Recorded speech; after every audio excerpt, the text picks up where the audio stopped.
Creo que a todos nos gusta bastante los regalos, ¿cierto? No hay ninguno que se ponga bravo porque le den un regalo. Bueno, hablando de buenos regalos, ¿no? Ese es el contexto. Yo creo que uno de los regalos más especiales que he podido dar ha sido el regalo de los 10 años de matrimonio a mi esposa. Ese día, yo ya les he comentado, me hice una trama con el mesero y cada vez que iba al mesero venía un pequeño regalo, un pequeño detalle y así sucesivamente hasta que, digamos, a la cumbre de nuestras almuerzo de 10 años de matrimonio, ella no sabía que había mandado ya a renovar las eh, argollas de matrimonio y cuando le dije a ella de nuevo que si se quería volver a casar conmigo, ella en su eh, emoción me dijo, yo cómo te voy a dejar escapar. No, no fue eso, pero sí dijo muy emocionada cuando vio las argollas de nuevo, que estaban un modelo diferente, se conmovió y se emocionó mucho. Regalos que marcan a uno sus vidas. Yo no olvidaré jamás ese 10 años de matrimonio y como se dice, ya me alertó que este año tengo que celebrar los 25 años de casado y ya como hablamos en varones, pues la mujer quiere que el asunto se concluya hoy. Entonces, Dios me ayude. Los regalos. Y uno de esos regalos especiales que el Señor Jesucristo le entrega a sus discípulos es la transfiguración. Yo quiero que hoy usted y yo podamos ver esa palabra así. La transfiguración, el regalo de la transfiguración, así lo he titulado. Y es muy especial este episodio en las vidas de los discípulos de nuestro Señor Jesucristo y digamos ese corazón tan generoso que permitió que ellos pudiesen vivir esa experiencia magnífica. Los invito a que abran por favor sus Biblias en el capítulo 9 de Marcos y sigamos en ese estudio que venimos recurriendo para conocer cada vez más a Jesucristo, nuestro Salvador. Marcos capítulo 9, versículo 1. Veo que una gran mayoría ya lo tiene, permítanme, voy a leerlo desde ya. También les dijo, de cierto os digo que hay algunos de los que están aquí que no gustarán la muerte hasta que hayan visto el reino de Dios venido con poder. Había una promesa dada de ahí del Señor mismo a sus discípulos diciéndole, aquí, algunos de aquí, antes de que mueran, les voy a mostrar el reino de los cielos. Ahora, para ponernos en contexto de esa promesa, nos habla ahí en el capítulo 31 que él comenzó a enseñarles que era necesario que el Hijo del Hombre padeciese y fuese crucificado y resucitara. Eso está en el versículo 31. Y en el 27 el Señor le pregunta a los discípulos, ¿qué dice la gente? Pero luego le dice a ellos, bueno, ¿y ustedes quién dice que yo soy? Es cuando Pedro entonces le responde, tú eres el Cristo, y sabemos que acompañado a esta declaración estaba el Hijo del Dios viviente. Entonces, luego él les dice, voy a morir. ¿A quién le gustaría ver entonces al Mesías bajo un concepto que ellos tenían en su época, que sería entonces un rey soberano que establecería otra vez la gloria del pueblo, que sacaría de su territorio a Roma y ellos se levantarían en la grandeza de los tiempos tanto de David como de Salomón? Señor, entonces, reprendiendo luego al mismo Pedro, el cual era como piedra de tropiezo al buscar las cosas de los hombres y no lo de Dios. Este varón entonces le trata, o el Señor le responde y le dice a él: Satanás, quítate delante de mí, porque impedía de cierta manera la cruz. Ahora en ese contexto el Señor le está diciendo a sus mismos discípulos que él iba a ser entonces rechazado y desechado por los propios ancianos de su pueblo. Era necesario entonces dejar algo a ellos con el objetivo que se pudiesen fortalecer para poder entonces afrontar esa realidad que se vendría prontamente, y era que nuestro Señor sería muerto. Ahí entonces es cuando saca esa frase y le dice: de cierto, algunos van a ver el reino de Dios. Ahora sí vamos al versículo 2 y vamos a ver lo que el Señor quiso mostrarle a sus discípulos. Versículo 2. 6 días después de la declaración que hemos escuchado, Jesús tomó a Pedro, a Jacobo y a Juan y los llevó aparte, solos, a un monte alto, y se transfiguró delante de ellos. Y sus vestidos se volvieron resplandecientes, muy blancos como la nieve, tanto que ningún lavador en la tierra los puede hacer tan blancos. Y se les apareció Elías con Moisés, que hablaban con Jesús. Entonces Pedro dijo a Jesús: Maestro, bueno es para nosotros que estemos aquí y hagamos 3 enramadas, una para ti, otra para Moisés y otra para Elías. Porque no sabía lo que hablaba, pues estaban espantados. Entonces vino una nube que les hizo sombra, y de la nube una voz que decía: Este es mi hijo amado, a él oíd. Y luego, cuando miraron, no vieron más a nadie consigo, sino a Jesús solo. Dejémoslo hasta ahí. Nuestro Señor entonces tuvo una, digamos, una experiencia especial dada a sus discípulos. Un milagro que fue trascendental, algo que él quería para fortalecer la fe, y también era una muestra de esa gloria venidera que vendría y a la cual ellos estaban invitados a participar. Esta experiencia marcó bastante la vida del mismo Pedro, pues él aún en su carta le expresa a sus discípulos sobre esta digamos, esta experiencia y esta concepción. Por favor, solamente anote usted los versículos, lo lee luego en su casa. Yo lo voy a leer, sino por cuestión de tiempo me devolvería a Marcos. Pero Pedro en su segunda carta a la iglesia dice lo siguiente: porque no os hemos dado a conocer el poder y la venida de nuestro Señor Jesucristo siguiéndole fábulas artificiosas, sino como habiendo visto con nuestros propios ojos su majestad. Dice: hemos visto la majestad, y esa majestad es la que nosotros estamos predicando. Versículo 17. Pues cuando él recibió de Dios Padre honra y gloria, le fue enviada desde la magnífica gloria una voz que decía: Este es mi Hijo amado, en el cual tengo complacencia. Y nosotros oímos esta voz enviada del cielo cuando estábamos con él en el monte santo. Es decir, esto marcó la vida del mismo Pedro, la cual él quiso expresarla o darla a entender a toda la iglesia.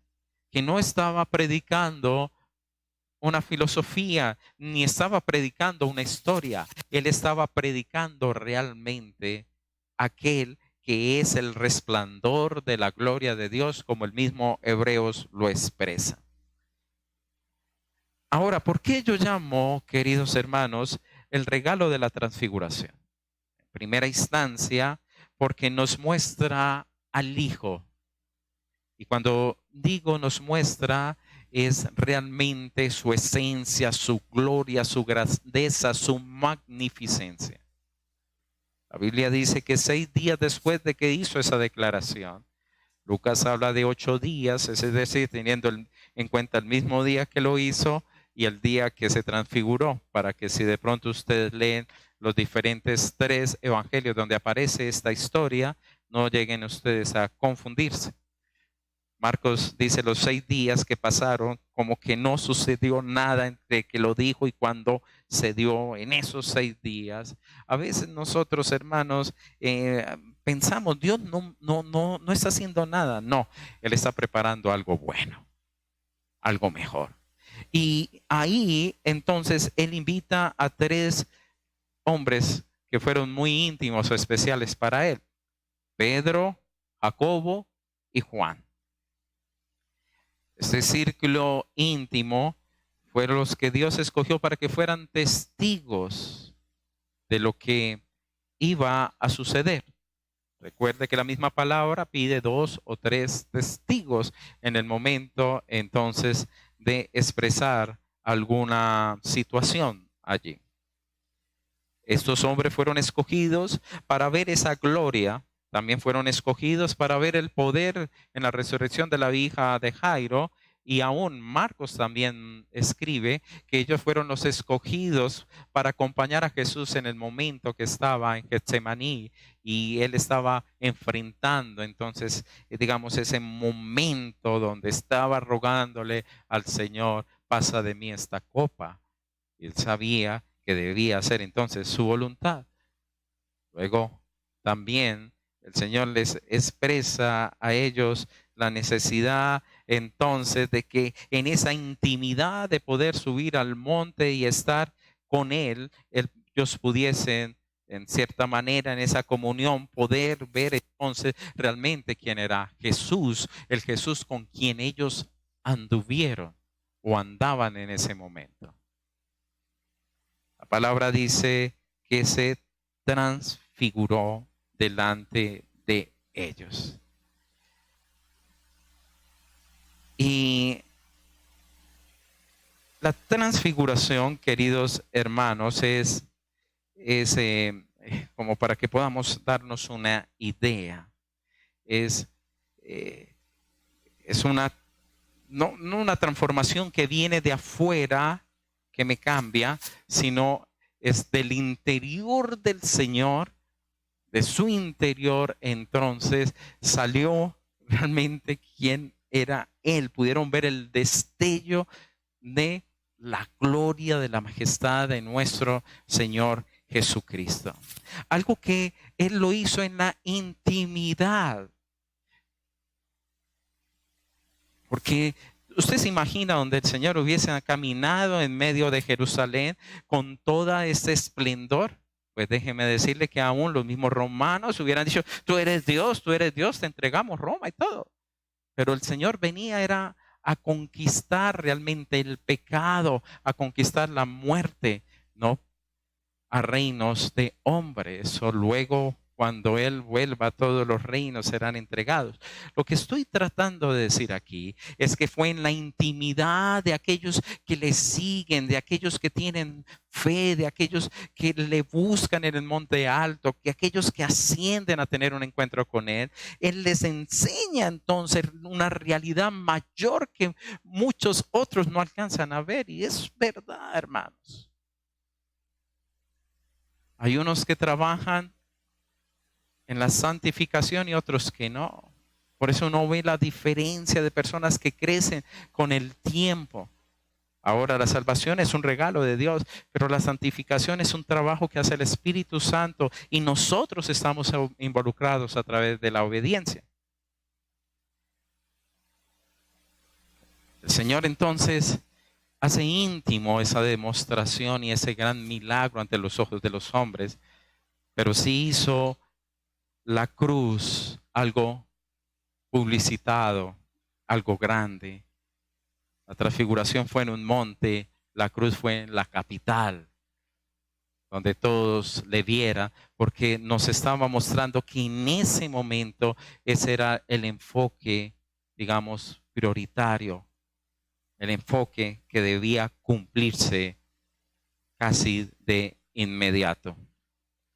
Esa transfiguración, dice Marcos, que sus vestidos se volvieron resplandecientes, pero nosotros podemos leer tanto en Mateo como Lucas que su rostro mismo brillaba. Y ese resplandor en el griego es como cuando cae un relámpago, ilumina todo. Era ese poder de luz, hermanos, es como para que nos hagamos cuenta cómo sería eso. Porque nos pongamos los zapatos del mismo Pedro. Sería para ellos majestuoso. Por eso cuando me imagino, Pedro le comentaba esto a Marcos, le decía, pues, ¿qué vestido puede ser más blanco que ese? Era el mismo resplandor atravesando todo y nos mostraba en su realidad quién era Jesús, su gloria, su majestad, su divinidad. Y allí entonces quería como reforzarles a ellos: yo voy a ser rechazado, yo voy a ser golpeado, yo voy a ser lacerado. No tengan vergüenza de mí, porque usted sabe quién soy yo. Muchas veces, queridos hermanos, nosotros nos avergonzamos del Evangelio. Muchas veces nos avergonzamos de creer en Cristo. Muchas veces las voces del mundo quieren a nosotros silenciarnos, pero nosotros sabemos quién es Él. Si nosotros le conocemos realmente como el Hijo de Dios, para nosotros entonces vamos a ver que la cruz fue el paso de obediencia con el objetivo de obtener la victoria de la salvación para nuestras propias vidas. La transfiguración le dijo a los discípulos: Él es en quien ustedes creen. Mírenlo bien. Y fue hermoso, hermanos. Me parece tan hermoso este detalle de Dios, detalle de nuestro Señor Jesucristo, para fortalecerle la fe de ellos, porque lo que se vendría no era sencilla. Usted y yo conocemos el final de la cruz. Ellos estaban enfrentándose a algo nuevo y era necesario que ellos se fortaleciesen. También era un regalo, porque la transfiguración nos puede enseñar la unidad de los santos en su complejitud, digamos así, es decir, de cómo se arma este reino. Jesús claramente dijo: el reino de los cielos se ha acercado. Ahora ese reino se está mostrando. Aquí entonces vemos a un Jesús glorificado. Y luego entonces vamos a ver a unos personajes especiales que están allí.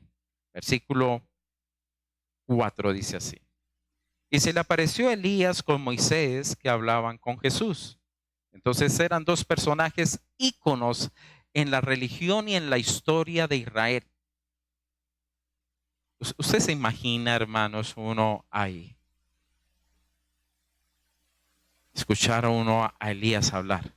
Yo creo que, no, pues, atónitos. A Moisés, ícono para digamos, el pueblo de Israel. Y esa transfiguración lo muestra con el objetivo de que el mismo Dios Padre estaba, digamos, permitiendo ver en ese instante la gloria del reino que se vendría a todos aquellos que creen. Ahora, ¿por qué eran Elías y Moisés? Como les dije, eran icónicos. Moisés, el hombre legislador, el hombre que Dios utilizó para liberar al pueblo de Egipto y para entregarle también en sus manos la ley. Es decir, era la representación de la ley de Dios. Elías era también el representante de los grandes profetas, digamos, uno de los profetas más reverenciados, más, digamos, loados de los existentes o los que vivieron en la época del Antiguo Testamento. Es hermoso cuando uno lee Primera de Reyes, ver esa grandeza de esos hombres llamados por Dios. ¿Y por qué estaban ahí? ¿Por qué estaban ahí? La pregunta entonces nos da una serie de inquietudes que nos damos, digamos, respuestas. Uno es que ellos estaban reconociendo a Jesús. Y el mismo Lucas nos dice en 9:31 que ellos estaban hablando sobre la partida de Jesús a Jerusalén. Es decir, que ellos entonces estaban hablando sobre el tema de la cruz. ¿Ya? Entonces, entendiendo nosotros que estaban hablando sobre la muerte y lo que se vendría a cumplir allí, estamos viendo un reconocimiento tanto de la ley que representa a Moisés y tanto, digamos, la profecía o la palabra dada durante todos los tiempos a través de Elías, que en Jesús estaba cumpliéndose en todo. Entonces, todo lo que tenía que ver con los ritos, las ceremonias, los sacrificios. En pocas palabras, ellos estaban reconociendo que Jesús era el cumplimiento de todo lo que ellos vivieron, de todo lo que ellos hicieron, de la razón de su existencia. Es maravilloso entonces ellos entender que hablaban que en Jesús se complementa todo ello. Por eso, hermano, usted y yo no podemos añadirle nada.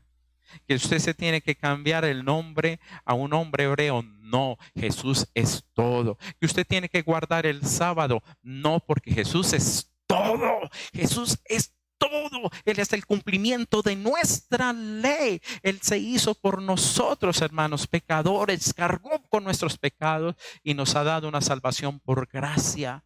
Es decir, que cuando el Padre te mira a ti, como en Éxodo 12, Él va a ver la sangre en la columna y en el dintel de ese hogar. Entonces el destructor no puede tocar esa casa. ¿Por qué? Porque la muerte en esa casa ya se ejecutó, por lo cual ahí ya hubo justicia. Entonces Cristo es todo. Esa era la razón también de ellos entregar entonces esa autoridad y reconocer realmente que en Jesús está la deidad y el cumplimiento de la voluntad de Dios. Pero también nos muestra algo muy precioso e interesante que usted y yo podemos también deleitarnos en ver. Moisés murió, pero aquí está Moisés hablando. ¿Qué le está mostrando el Señor a sus discípulos? Está mostrándole los redimidos que han pasado por la muerte y ahora se encuentran en el reino por medio de la resurrección. ¿No le parece eso hermoso? De que no es una fábula ni una historia, sino Pedro, Jacobo, Juan, observen, Moisés ha muerto, pero aquí en el reino Moisés vive.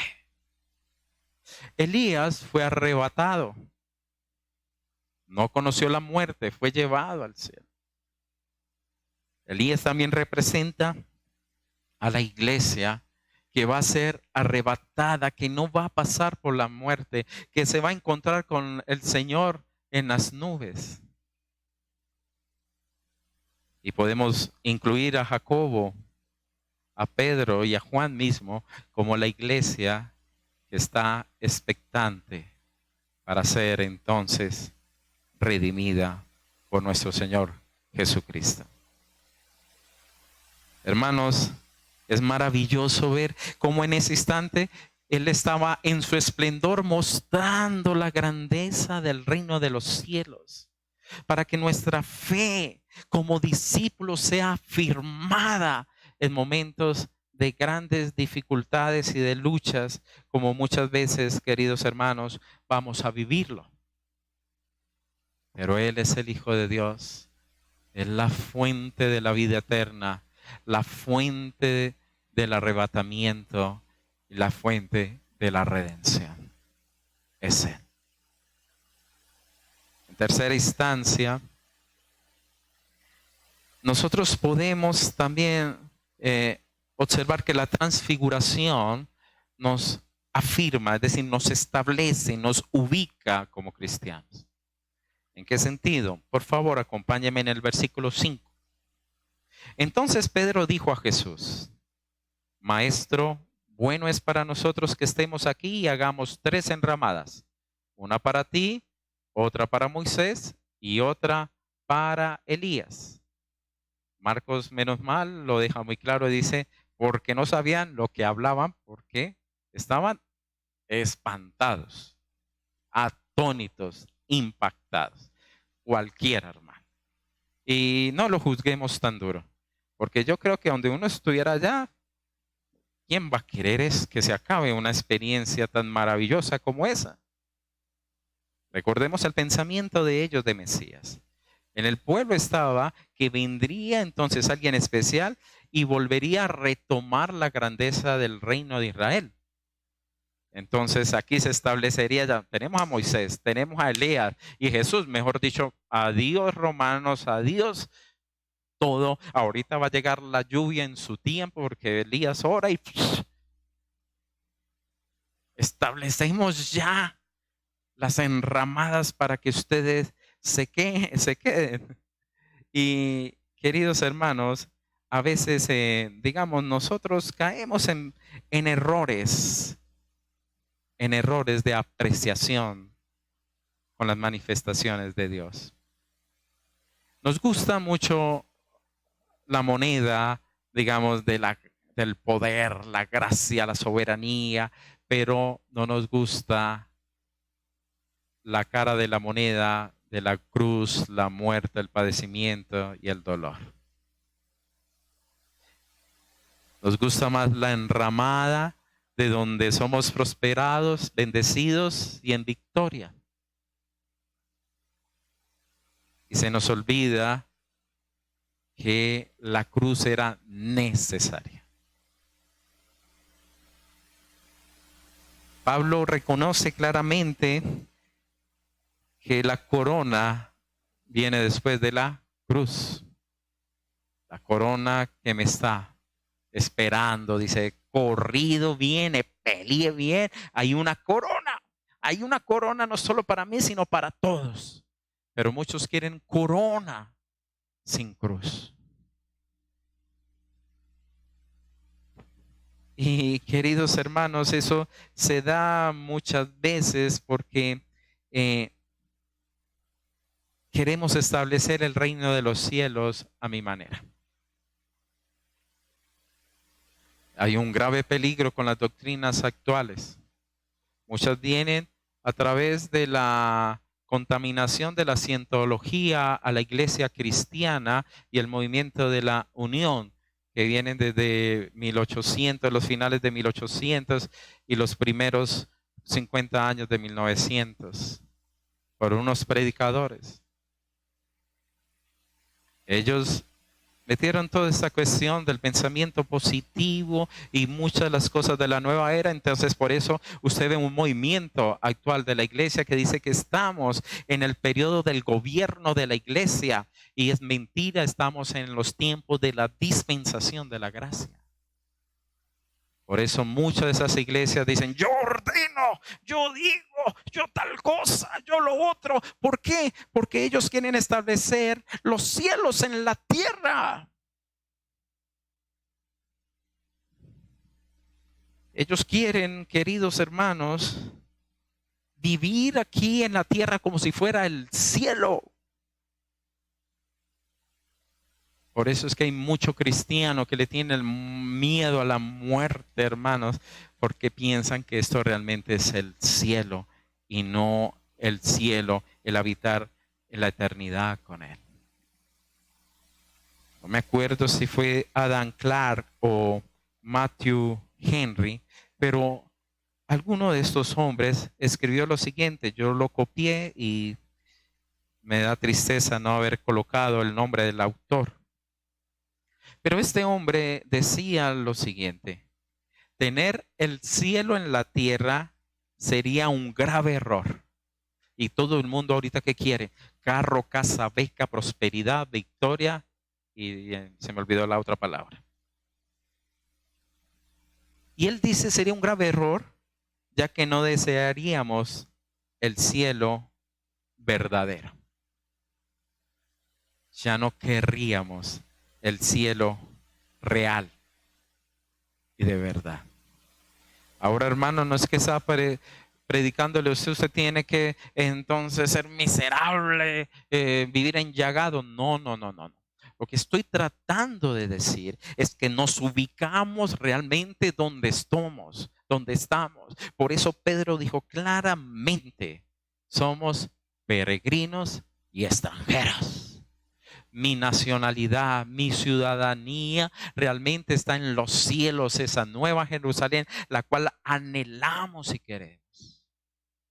Apocalipsis, queridos hermanos, debe invitarnos a seguir anhelando habitar con Él, en su presencia, en su majestad, en su gloria y en su gracia. Por ello, queridos hermanos, el cielo de mi Dios es muy diferente a este cielo.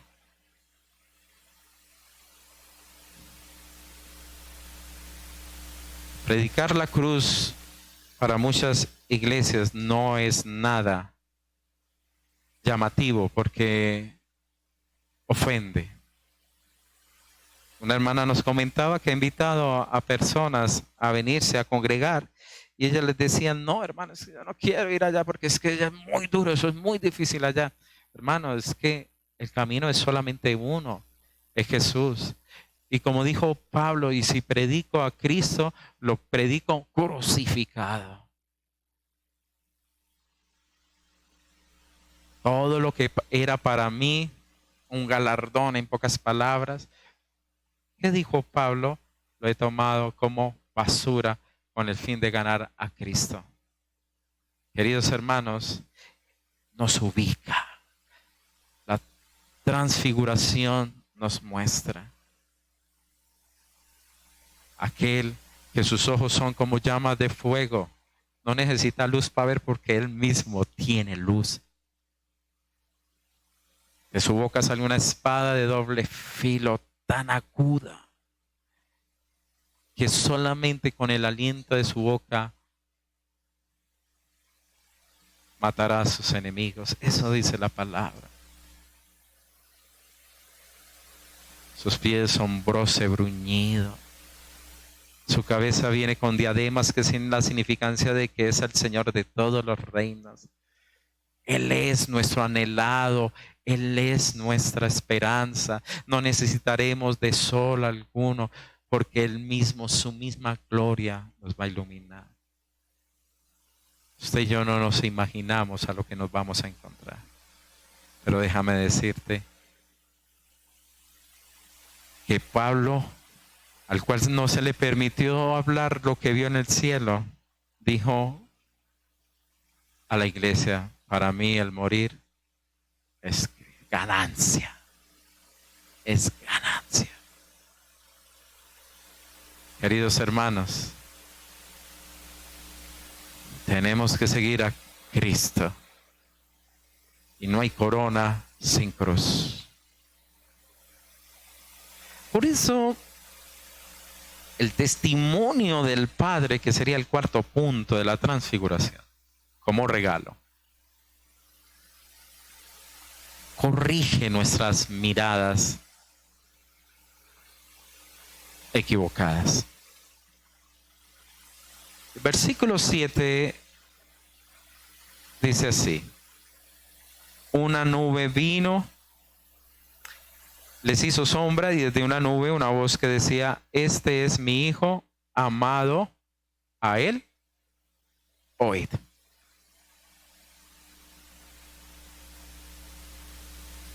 Este es mi hijo amado, a él oíd. Y es especial. La nube, el simbolismo, la presencia de Dios, esa misma nube que reposaba sobre el tabernáculo y era la misma nube que reposaba sobre el templo cuando fue levantado por el mismo Salomón. Simbolismo de la presencia de Dios, de un compromiso de Dios con su pueblo, de que Él permanecería en medio. Ahora, todo nos apunta que fue una voz como amigable, una voz como suave y no como la voz que se escuchó desde el monte cuando estaba siendo expresada en los tiempos de la ley y su voluntad. El escritor de Hebreos nos habla de ese momento cuando el pueblo lo escuchaba y no podía soportarlo. Permítame, yo se los leo, eso está en Hebreos 12:18. Porque no habéis acercado al monte que, que se podía palpar y que ardía en fuego, a la oscuridad, a las tinieblas y a la tempestad, al sonido de la trompeta y a la voz que hablaba, a la cual los que la oyeron rogaron que no se les hablase más. Es decir, ellos no aguantaban porque era terrible la voz que venía desde el monte. No lo lograron escuchar. Dice el mismo escritor de Hebreos, y tan terrible era lo que se veía que Moisés dijo, estoy espantado y temblando. Ahora nos habla de otro monte, sino que os habéis acercado al monte de Sión. Es decir, estamos encontrando aquí otra voz especial, aunque es la misma, por favor, estoy tratando de explicar, era, digamos, el término de una voz donde la reconciliación se estaba dando. Es decir, Jesús estaba cumpliendo la voluntad y el propósito magnífico en el cual Él quitaría la ira de Dios sobre aquellos que creyesen entonces en el sacrificio eterno.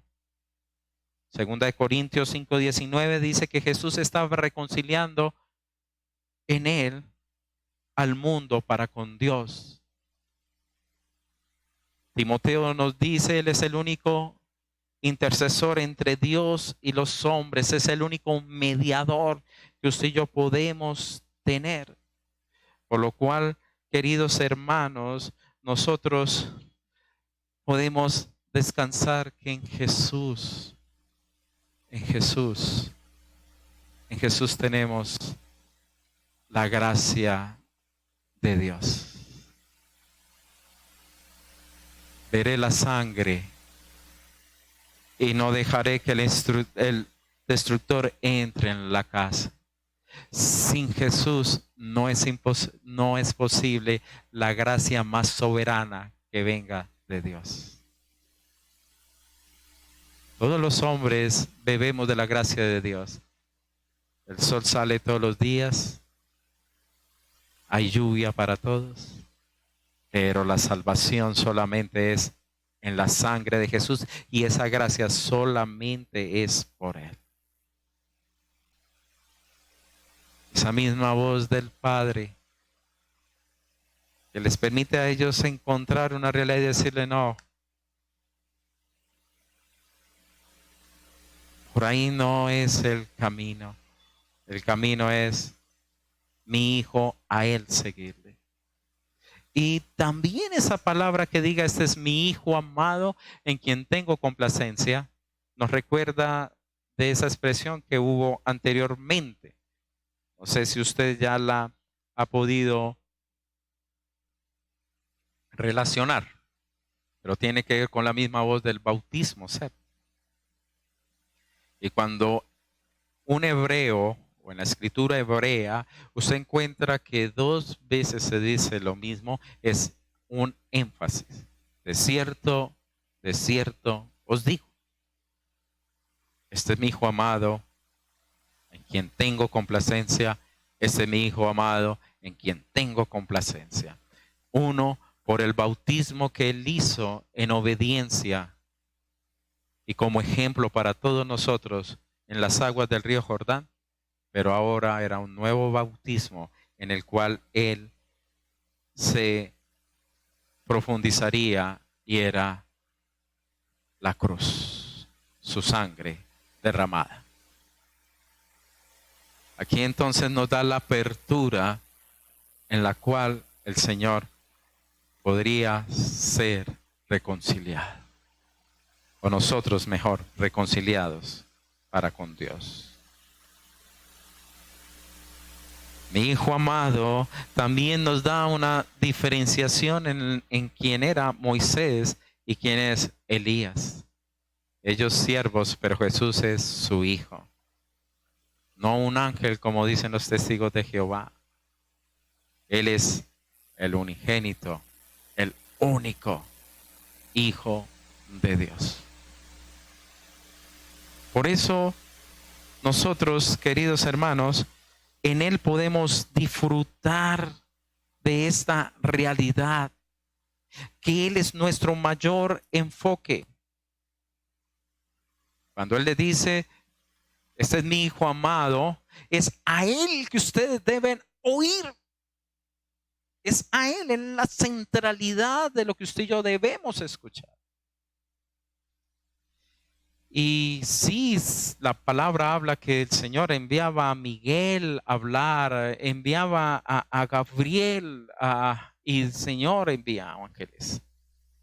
Pero también Gálatas nos dice que debemos ser cuidadosos, porque si se levanta un ángel y nos predica un evangelio totalmente diferente, sea maldito.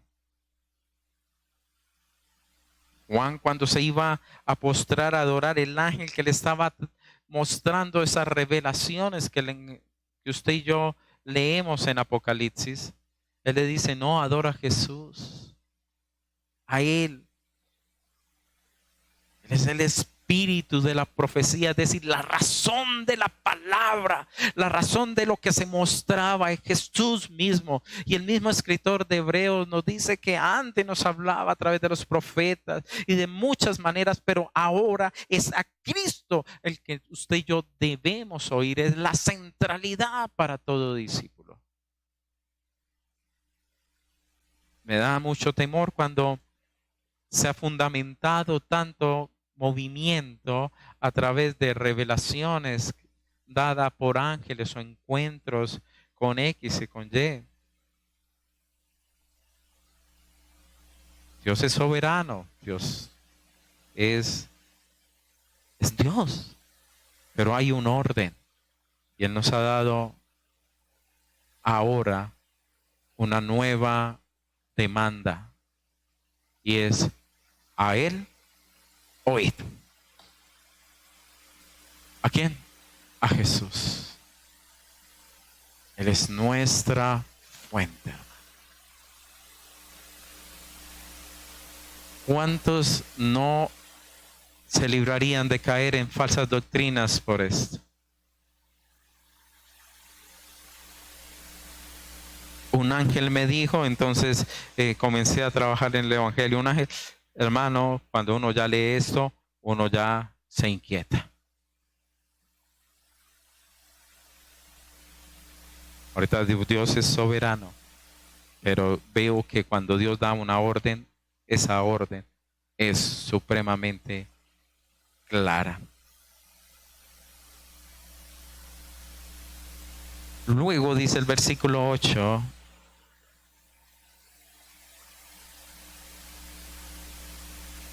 cuando miraron no vieron a nadie más, pero cuando ellos pudieron mirar fue que ya había sucedido otra cosa. Permítanme, les voy a leer Mateo capítulo 17.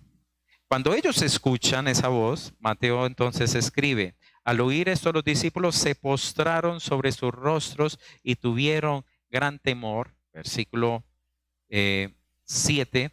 Entonces Jesús se acercó y los tocó y le dijo, levantaos y no teman.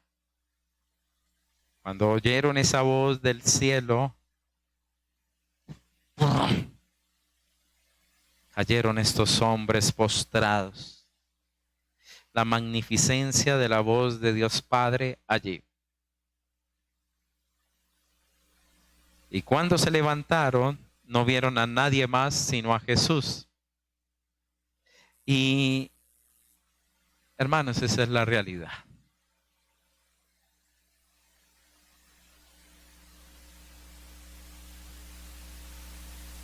Nos guste o no nos guste, esa es la realidad. Quienes estaban, Moisés y Elías, qué invitados de lujo.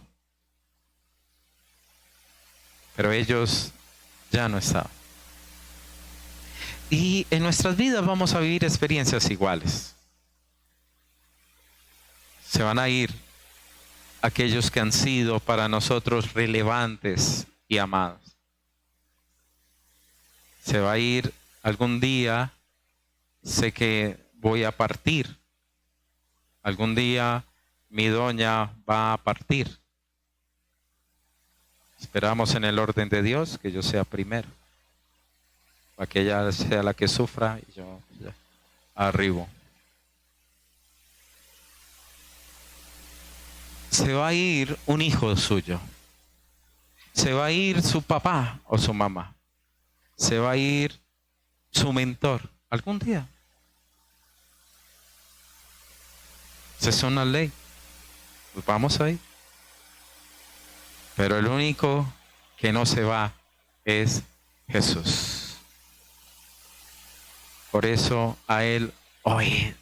Él permanece por siempre. Él es eterno y nos ha prometido: y estaré con vosotros hasta el fin del mundo. Él es nuestra roca. Él es nuestra fuente. Él es nuestra esperanza viva. Y agradezco al Señor por el regalo de la transfiguración. Porque no sé usted, pero es como si yo pudiese vivenciar esta hermosa experiencia como discípulo. Ahora el Padre dijo a él: oíd. ¿Y cuáles fueron las palabras que siguieron? Él les dice en Mateo: levantaos, no teman. Yo estoy con ustedes. Yo les doy ánimo. No teman lo que enfrentaremos o lo que van a enfrentar. Por eso a Él oíd. Queridos hermanos,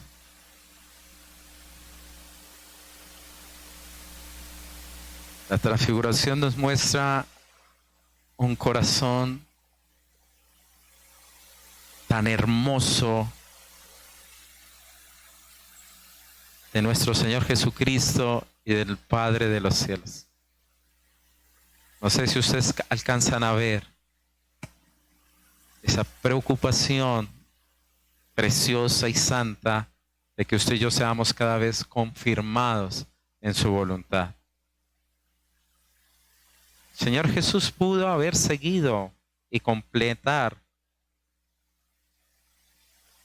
ese mandato por el cual vino a la tierra.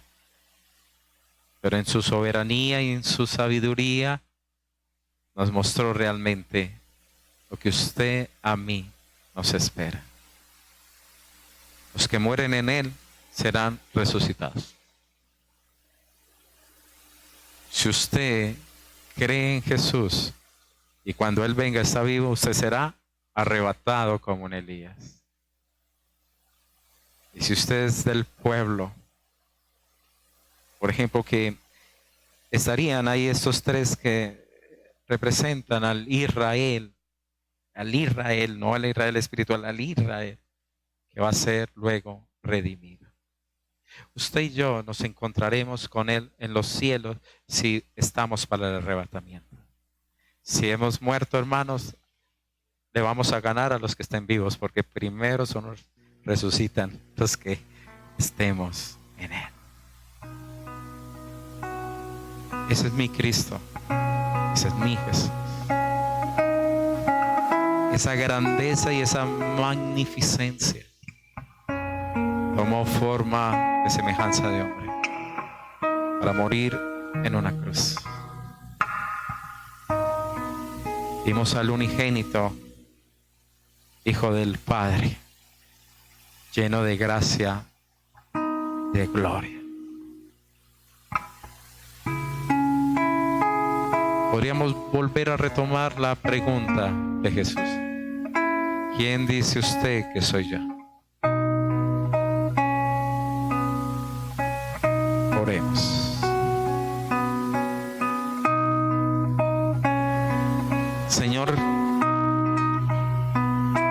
damos gracias.